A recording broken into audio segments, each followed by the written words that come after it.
સીધા મુદ્દા ઉપર આવો કે જો તમારે દૂધનો બિઝનેસ કરવો હોય તો એમાં નફો કેટલો મળે છે, વાર્ષિક નફો કેટલો મળે છે, મંથલી નફો કેટલો મળે છે અને એના માટે શું કરવું પડે. તો તમે તો પહેલું તો વિચારતા હશો કે પૈસા ક્યાંથી લાવવા. તો તમારે કોઈ જ કરવાનું નથી.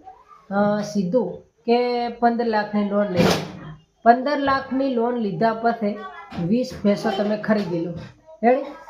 20 ભેંસો તમે ખરીદી અને એક ભેંસનું દૂધ 15 લીટર હોય એટલે મતલબમાં એક દિવસની કમાણી તમારે 18,000 રૂપિયા થાય અને મંથલી કમાણી તમારે થાય 54 લાખ રૂપિયા અને એમાં નફો તમને મળે 3 લાખ રૂપિયા.